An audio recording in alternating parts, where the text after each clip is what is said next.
Good day all. My name is Ope Jonah Bami, and I'm presenting the paper titled End-to-End Security in Communication Networks, a Review. Thank you for the privilege to be a presenter in the WICT 2020 conference. End-to-end connection is now being popular, such as file transfer and instant messaging.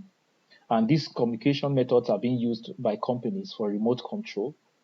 And the more they use it, the more critical the security services become. With the recent outbreak of coronavirus pandemic, there has been an increase in the demand for instant messaging and video conferencing. And with that, there is need for confidentiality between two communicating nodes in order to ensure that transmitted data reaches its destination without interference. And this can be made possible by the use of appropriate method of encryption. So the degree of security to be achieved must balance action taken to counteract the perceived threats, which includes the acceptability to those who are using the system and also the value of the data systems to be protected. We offer a background here to our paper presentation. We can see that systems are entrusted with our social life, that is our social networks, our finances, online banking, and etc., our health, that's electronic medical records and more. So the high importance coupled with the fact that the networks bind different parties and different parties have their own different aspirations. It means that there are ideal targets for hackers. So maintaining network security is of great priority. And what does this actually mean and what security projections are critical to accomplish for stakeholders? So such consideration of network security requirements is very, very important. Oselebai and then Hartog 2019 gave a brief on security in engineering, which is very valuable. They stated that a chain is no stronger than its weakest link. And they postulated that this is also the case for the protection of the network. They gave the following components of a system and some possible problems which were regarded as primary instances. For instance, number one, design.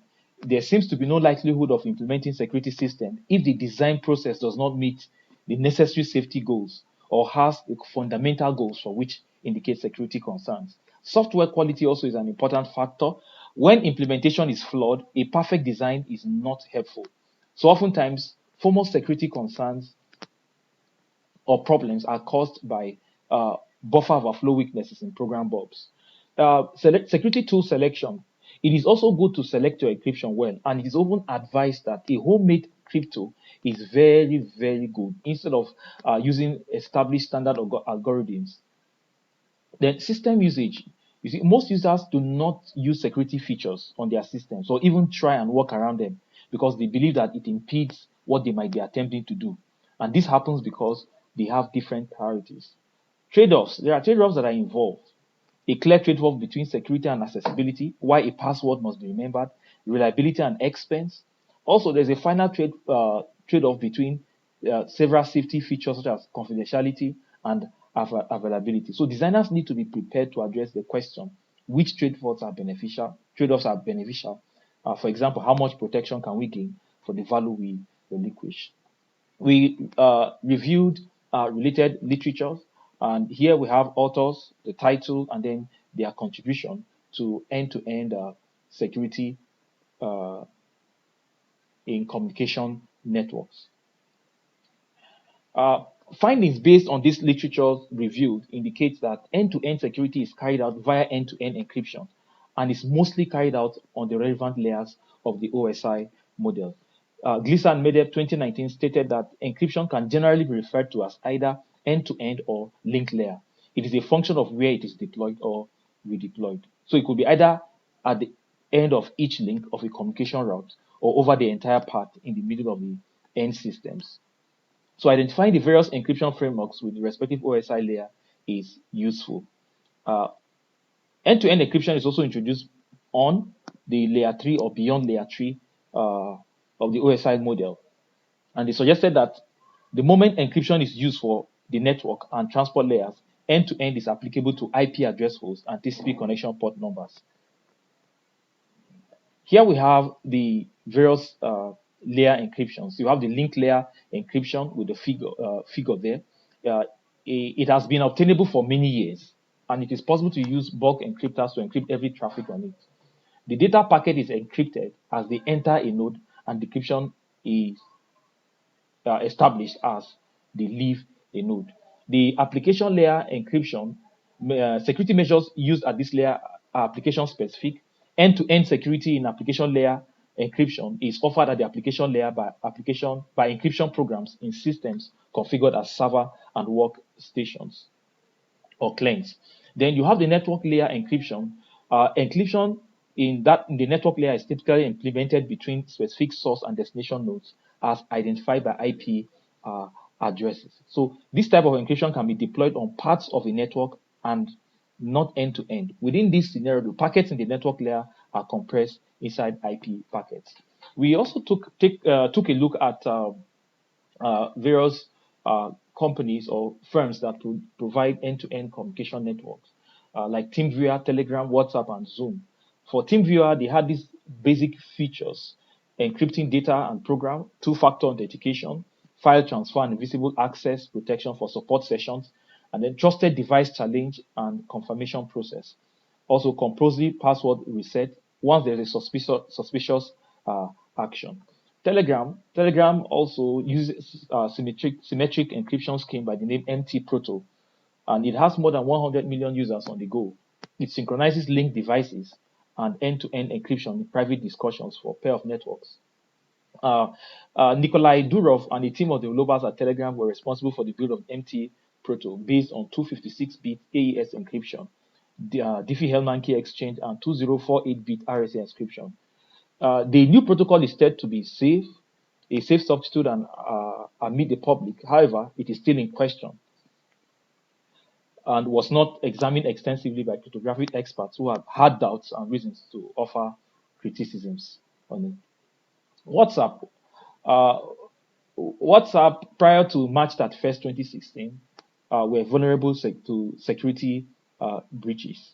But the end-to-end encryption came after March 31st, 2016. The signal protocol used by WhatsApp is as the heart of the encryption was designed by the Open Whisper systems. And the protocol was created to avoid plain text access to messages or calls by unauthorized persons. Also, should there be a physical compromise of encryption keys on the user device, they can not be used to check the history of communication or decrypt messages communicated previously. For Zoom, we all know during the coronavirus pandemic, Zoom has been called for privacy breaches as millions of users logged on. It was inundated with reports of private videos being hacked online and unsolicited guests dropping in on people's calls. Well, Zoom has acquired Keybase and declared our objective of creating the best and widely patronized end-to-end encryption offer. So they will incorporate the team of Keybase as part of their company team to aid them develop end-to-end encryption system capable of achieving security robustness. The newest version of Zoom offers very good encryption of information with 256-bit keys using acceptable industry standard AES GCN. In conclusion, this paper carried out a synopsis of end-to-end encryption in communication networks, and we looked at a brief on security in engineering, which is a valuable knowledge in network security. We looked at several literatures and made some findings, looking at the fact that most organizations, in the course of the COVID-19 outbreak, decided to work from home, asking their staff to work remotely. Also, we discovered that combining end-to-end with linked layer encryption is an efficient way of protecting the device. We looked at the importance of improving network security and that it can be done carrying out routing in ad hoc mobile networks using the multi-path routing approach, bearing in mind the use of an encryption structure. Also, consideration must be given to the pros and cons of an extra stable network in contrast to the cons of adding security checks and potential costs of data capture and network attack. So improving network security can also be carried out by routing based on multiple paths in mobile ad hoc networks. Thank you very much. The presenter's contact email is there and the phone number is there. Once again, thank you for the privilege to present in this conference.